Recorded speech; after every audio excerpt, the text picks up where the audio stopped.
Hello friends, এখন আমি যাচ্ছি কাইজার পার্মানেন্টে। এখন বাজে 7টা, 7:30টায় আমাদের অ্যাপয়েন্টমেন্ট আছে। 7:05 হয়ে গেছে। চলো, একটু দেরি হয়ে গেছে, তাড়াতাড়ি যাই। এখন আমি গাড়িতে বসে আছি, মাঝ রাস্তায় সিগন্যালে আটকে রয়েছি। আর আমরা এখন যাচ্ছি কাইজারের মেন হসপিটালে। এটা যেতে 15 থেকে 16 মিনিট মতো টাইম লাগবে। আজকে আমি কিছু গুরুত্বপূর্ণ কথা আলোচনা করব, যেগুলো তোমাদের কাছে খুবই হেল্পফুল হবে। বিশেষ করে যারা ইউএসএ আসতে চাইছো, মানে ঘুরতে আসার জন্য নয়, যারা জব বা পড়াশোনার জন্য পার্মানেন্টলি এখানে থাকার জন্য আসতে চাইছো, তাদের ক্ষেত্রে এই ভিডিওটা খুবই হেল্পফুল হবে। তাহলে চলো, আজকে আমি তোমাদের বলবো ইউএসএ আসার আগেই কেন হেলথ ইন্স্যুরেন্স করিয়ে নিতে হবে, ইন্স্যুরেন্স কোম্পানিকে মাসে কত টাকা ইনকাম থেকে দিতে হয়, ইন্স্যুরেন্স না থাকলে কত খরচ হয়, কতগুলো মেন হসপিটাল রয়েছে, আর্জেন্ট কেয়ার রয়েছে, এছাড়া রেগুলার চেক আপের ফেসিলিটি এখানে কেমন পাওয়া যায়। এখন হসপিটালে দেখো ঢুকছি, এসে গেছি, গাড়িটা জাস্ট এবার পার্ক করব। তো প্রথমেই বলি, আমাদের যে ইন্স্যুরেন্স কোম্পানি সেটা হচ্ছে কাইজার পার্মানেন্টে। এখানে প্রত্যেকটা মেডিকেল ইন্স্যুরেন্স কোম্পানির নিজস্ব হসপিটাল থাকে। আমাদের যেমন ইন্স্যুরেন্স কোম্পানির নাম কাইজার পার্মানেন্টে, হসপিটালের নামও তাই কাইজার পার্মানেন্টে। এবার হচ্ছে ইন্স্যুরেন্স কোম্পানিকে ইনকাম থেকে প্রত্যেক মাসে কত টাকা করে দিতে হয়। অয়নের ইউনিভার্সিটি থেকে অলমোস্ট 1000 থেকে 1100 ডলার মতো দেয়, যেটা ইন্ডিয়ান কারেন্সিতে 80 থেকে 90 হাজার টাকা মতো। আর অয়নকে নিজেকে দিতে হয় 110 ডলার, মানে হচ্ছে 8000 টাকা। প্রায় টোটাল দাঁড়াচ্ছে 1200 ডলার। সুতরাং প্রায় 1 লক্ষ টাকা মতো ইন্স্যুরেন্স কোম্পানিকে আমাদের দুজনের জন্য দিতে হয়। এটা তো শুধু গেল মেডিকেল ইন্স্যুরেন্স। এছাড়াও ভিশন এবং ডেন্টাল ইন্স্যুরেন্সও আলাদা আলাদা করতে হয় ইউএসএতে। অয়নের ইউনিভার্সিটি থেকে ভিশনের জন্য পুরোটাই পে করে দেয়, অ্যারাউন্ড 30 ডলার মতো দেয়, মানে ওই 2500 টাকা। আবার ডেন্টালের জন্যেও আমাদের পে করতে হয় 30 ডলার মতো, সেটাও ওই 2500 টাকা।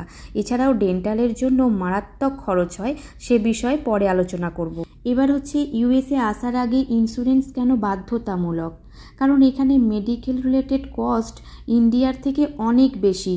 এখানে সামান্য একটা কোনো কিছুর জন্য যদি হসপিটালাইজড হতে হয়, তাহলে অনেক টাকা খরচ হয়ে যায়, তাই ইন্স্যুরেন্স করে আসতেই হয়।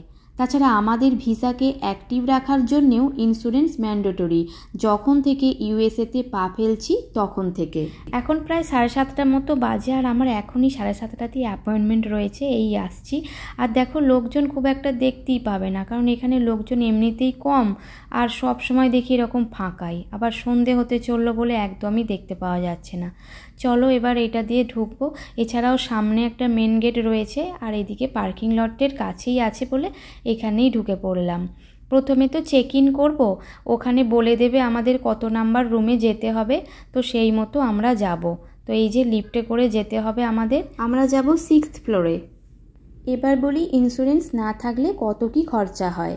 উইদাউট ইন্স্যুরেন্সে তো এখানে আসাই যায় না, এখানে থাকতে গেলে। তবুও বলছি, উইদাউট ইন্স্যুরেন্সে হাফ ডের জন্য যদি হসপিটালে অ্যাডমিশন নিতে হয়, তাহলে 2000 ডলার মিনিমাম খরচ হয়। এটা তো হাফ ডের জন্য 2000 ডলার, মানে হচ্ছে 1,70,000 টাকা। এটা তাও হাফ বেলার জন্য আমি বললাম। এবার যদি ফুল ডে থেকে 3-4 দিন হসপিটালাইজড হতে হয়, তাহলে ম্যাক্সিমাম যে কত টাকা যাবে এর কোনো ফিক্স রেট নেই। মানে টাকার অ্যামাউন্টটা যে কোন লেভেলে পৌঁছে যাবে সেটা একদম ধারণার বাইরে, যার জন্যই এখানে হেলথ ইন্স্যুরেন্স ম্যান্ডেটরি। এখন আমরা তো উপরে এসে গেছি, আর এই জায়গাটা দেখো, কেউ নেই, কিন্তু আমরা দুজনেই আছি, জাস্ট ফাঁকা একদম। আর কি সুন্দর সাজানো আছে দেখো চেয়ারগুলো, এখানে এইভাবেই কোজি চেয়ার দিয়ে সব সাজানো থাকে। আর দেওয়ালেও তো দেখলে একটা 3D পিকচার রয়েছে, আর্টিফিশিয়াল প্ল্যান্ট রয়েছে। এছাড়াও এই দিকটায় উইন্ডো রয়েছে, আর এটা হচ্ছে পশ্চিম দিক, সূর্যটা এইটা দিয়ে দেখা যাচ্ছে ওই যে। আর এই দিক দিয়েও যাওয়া যায়, অনেকগুলো রুম আছে ওখানে, আর এইটা দিয়েও যাওয়া যায়। তো এখানে আবার রুগীরা হসপিটালে ভর্তি থাকে, এটা যেহেতু মেন হসপিটাল। এবার বলি, কতগুলো কাইজারের মেন হসপিটাল রয়েছে আর কতগুলো আর্জেন্ট কেয়ার রয়েছে। আমরা যেহেতু ক্যালিফোর্নিয়ার অরেঞ্জ কাউন্টিতে থাকি, এখানে কাউন্টি মানে হচ্ছে ডিস্ট্রিক্টের মতো, মানে জেলার মতো। এবার এই কাউন্টির মধ্যে অনেকগুলো সিটি পড়ে, তো সে প্রত্যেকটা সিটিতেই কাইজারের অনেক ব্রাঞ্চ থাকে। আমাদের তো দেখানো হয়ে গেল, আর এই যে এবার আমরা চলে যাচ্ছি। এখানে অনেকে বসে আছে, এটা তো বললাম সেই চেকিং হলো রিসেপশন। এবার চলো বাইরেটে যাই, খুব সুন্দর এখন ওয়েদারটা রয়েছে। চলো বাইরেটা একটু দেখাই তোমাদের, পুরো হসপিটালটা কেমন দেখতে একটু দেখাই চলো। যখন এখানে ঢুকলাম তখন তো দেখলেই যে কী সুন্দর সাজানো রয়েছে, চারপাশটা কত ফুল গাছ রয়েছে, বিশেষ করে গোলাপ ফুলের গাছগুলো তো কী সুন্দর দেখাচ্ছে, ওই যে দূর থেকেও দেখা যাচ্ছে। প্রত্যেকটা জায়গায় জায়গায় সাদা গোলাপ ফুল রয়েছে, এত সুন্দর দেখাচ্ছে। আবার তার সাথে ওইদিকে গাঁদা গাছও রয়েছে। এই যে এটা একটা বিল্ডিং, এটা হচ্ছে বিল্ডিং নাম্বার 1 আর ওদিকে রয়েছে 2। তো এবার বলি, মেন হসপিটাল অরেঞ্জ কাউন্টিতে দুটো রয়েছে, একটা হচ্ছে আরভাইনে আর একটা হচ্ছে এনাহেম। এই জায়গাটা হলো আরভাইন, আর আমাদের সিটিটা লস অ্যাঞ্জেলেস এয়ারপোর্ট থেকে মাত্র বাইকার 1 ঘন্টা লাগে। আর অরেঞ্জ কাউন্টিতে আর্জেন্ট কেয়ার রয়েছে মোট 3টে, একটা স্যান্টা অ্যানাতে রয়েছে, একটা গার্জেন গ্রোভে আর একটা রয়েছে মিশন ভিএওতে। এই দুটো ছাড়াও আরেকটা হসপিটাল রয়েছে, সেখানে আমরা রেগুলার চেক আপের জন্য যেতে পারি। সেখানে আমাদের রেগুলার চেক আপের জন্য একজন ডক্টর ফিক্সড করা রয়েছে, কিন্তু অ্যাপয়েন্টমেন্ট পেতে গেলেই সেখানে 2.5 থেকে 3 মাস মতো টাইম লেগে যায়। সেই কারণে 2 নম্বর ক্যাটাগরির ফেসিলিটি রয়েছে, যেটা আর্জেন্ট কেয়ার। কারোর কোনো কিছু যদি ইমিডিয়েট হয় তখন আর্জেন্ট কেয়ারে গিয়ে ডক্টর দেখানো যায়। এবার এখানে যে যে টেস্ট হয়, যেমন এক্স-রে, এমআরআই, সমস্ত রকম blood test, urine test, USG, এই সবটাই ইন্স্যুরেন্স কভার করে, কোনো টাকা আমাদের দিতে হয় না। তবে হ্যাঁ, আর্জেন্ট কেয়ারে ডক্টর দেখাতে গেলে আমাদের একটা $15 কোপেমেন্ট দিতে হয়, সেটা হচ্ছে ওই 1200 টাকা মতো, এটা সবাইকেই দিতে হয়। এরপর ডক্টর যে মেডিসিন প্রেসক্রাইব করবেন সেটা ফার্মেসি থেকে আমাদের টাকা দিয়ে কিনতে হয়। এরপর আসি 3 নম্বর ক্যাটাগরির ফেসিলিটি, যেটা হচ্ছে কাইজার পার্মানেন্টের এই মেন হসপিটাল। এটা তো বললামই দুটো আছে, একটা আরভাইন একটা এনাহেম। এই মেন হসপিটালগুলোতেই পেশেন্টকে একমাত্র ভর্তি রাখা হয়, বাকিগুলোতে জাস্ট চেক আপ হয়, সেখানে কোনো পেশেন্ট ভর্তি থাকে না। এছাড়াও এখানে ভ্যাকসিনেশনের জন্য, যেমন ফিভার বা ইনফ্লুয়েঞ্জার ভ্যাকসিন নেওয়ার জন্য এখানেই আসতে হয়। আর কিছু কিছু স্পেশাল টেস্ট রয়েছে, যেমন হেয়ারিং টেস্ট, কার্ডিওলজির কিছু স্পেশাল টেস্ট রয়েছে, আর কিছু নিউরোলজিরও স্পেশাল টেস্ট রয়েছে, সেগুলো একমাত্র এই মেন হসপিটালেই হয়। এছাড়াও বাকি যে টেস্টগুলো রয়েছে সেগুলো কাইজারের আদার্স হসপিটালে হয়, আর এই সমস্ত কিছুর খরচ একমাত্র ইন্স্যুরেন্স কোম্পানি কভার করে। তো কথা বলতে বলতে আমাদের ওদিকের কাজ সব হয়ে গেল। এখন আমরা যাচ্ছি মার্কেট প্লেসে। সেখানে নমস্তে প্লাজা বলে একটা ইন্ডিয়ান মার্কেট রয়েছে, ওখানে কিছু সবজি বাজার করব, তারপর বাড়ি যাব। আর এই ইন্ডিয়ান দোকানগুলোতে কি কি সবজিপাতি গ্রসারি পাওয়া যায় চলো একটু দেখে নিই।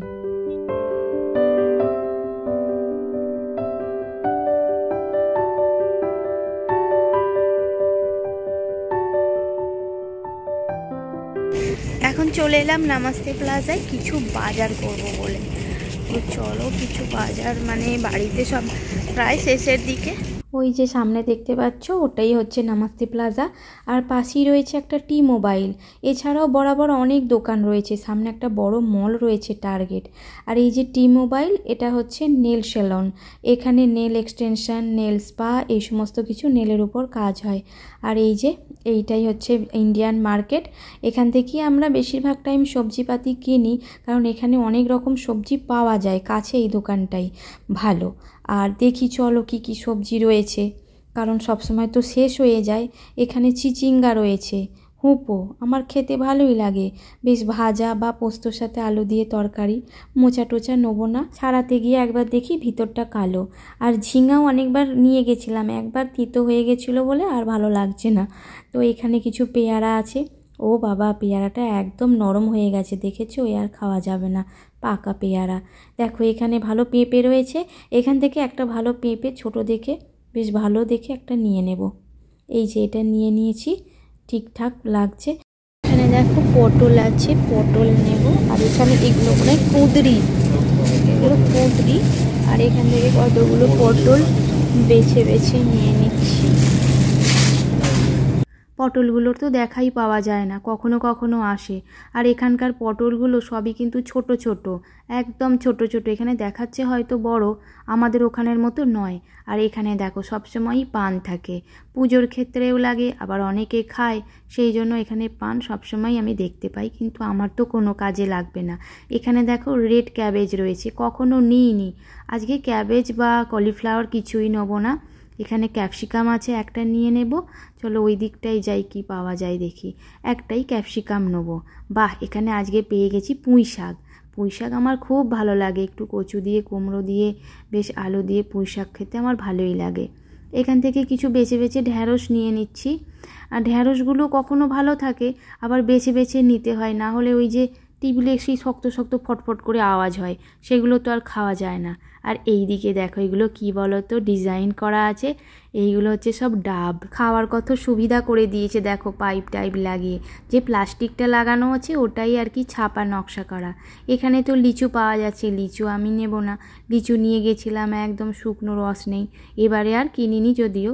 আর এখানে দেখো আলু, পেঁয়াজ, আদা, রসুন, এই সমস্ত কিছু, কাঁচকলা এখানগুলোই রাখা থাকে। এই দিকে রয়েছে পনির, দই, বাটার, এই সমস্ত কিছু, যেগুলো আর কি ফ্রিজের মধ্যে থাকে। এছাড়াও ওদিকেও ফ্রিজ রয়েছে, যেখানে সমস্ত ফ্রোজেন জিনিসগুলো থাকে। চলো এবার এই দিকটায় যাই। এখানে তো নানান রকম গ্রসারি রয়েছে। আর এখানে রয়েছে দেখো নুন, এই কৌটোগুলোয় আমাদের একটা নিয়ে যেতে হবে। আর এখানে বিভিন্ন রকম পিকেল, সস, এই সমস্ত কিছু এই দিকে থাকে। নানান রকম যে মশলাও থাকে এই দিকটায়। এই দিকটায় দেখো একটা দারুণ জিনিস দেখতে পেলাম, সয়া গ্রানিউলস, যেটা আর কি গুঁড়ো করে রাখা আছে সয়াবিনগুলোকে। ভালো একটা আইডিয়াও পেয়ে গেলাম। তো এই যে এটা নেব না, বাড়িতে তো অনেক সয়াবিন এখনও আছে, সেগুলোকে আমি গুঁড়িয়ে করে নেব। এখান থেকে একটা কাবুলি চানা নিয়ে নেব। কাবুলি চানাগুলো ওই পনির দিয়ে আর ক্যাপসিকাম দিয়ে রান্না করে খেতে ভালোই লাগে রুটি মুড়ির সাথে, ওই জন্যই নিই। পরোটা দিয়েও বেশ ভালো লাগে। এদিক থেকে একটা মটর কড়াই খুঁজে পাচ্ছি না কোথায় আছে, এই যে ও পেয়েছে। ও বাবা, এটা অনেকটা বড়, এটা 1.8 কেজি 4 LB আছে। আমাকে বলছে যে এটা তোমার বন্ধুদেরকে জিজ্ঞাসা করো 2 মাসে শেষ হবে কি না, আমি যখন এটা নেব না বলছি। তো যাই হোক, একটা ছোট পেয়ে গেছি। আর এখানে কিছু পূজা সামগ্রী রয়েছে, সমস্ত দোকানেই থাকে, ইন্ডিয়ান দোকানে। ছোট ছোট এই দেখো সিলভারের কৌটোগুলো কি সুন্দর, কি রাখে কি জানি এগুলোয়, দেখতে কিন্তু ভালোই লাগছে। ঢাকনাটাও আবার অদ্ভুত, এই যে কত সুন্দর দেখাচ্ছে। পুজোর জিনিস তো আর সেরকম কিছু লাগবে না, সবই আমার কাছে আছে। আর এই দিকটায় অনেক ধূপ আছে, মোমবাতি আছে, চন্দন আছে, এগুলো সব সুগন্ধি, সাদা চন্দন, লাল চন্দন, অনেক কিছুই আছে। আর এই দিকটায় দেখো অনেক বড় বড় সুপারি দেখতে পেলাম। সুপারি আমি আর ঠাকুরকে কি দেব, অনেকে খায়। এগুলো কি বলতো, বেলনা চাকরির যে বেলনা না কি, তাও আবার দেখো স্টিলের। আমাদের সব কেনাকাটা হয়ে গেছে, বিলিং কাউন্টারে আছি। আর এই দিকে অনেক মিষ্টি রয়েছে, প্যারা আছে, বাদুশা আছে, লাড্ডু আছে। আর এখানে অনেক দেখো জিলিপি আছে, লাল জিলিপি, হলুদ জিলিপি। তো এখানে সব রেখে দিলাম। আর যে হয়ে গেল বাজার। তো এই যে এইখানে হচ্ছে সব পুরোটারাম, আর ওটা হচ্ছে টার্গেট, একটা মল।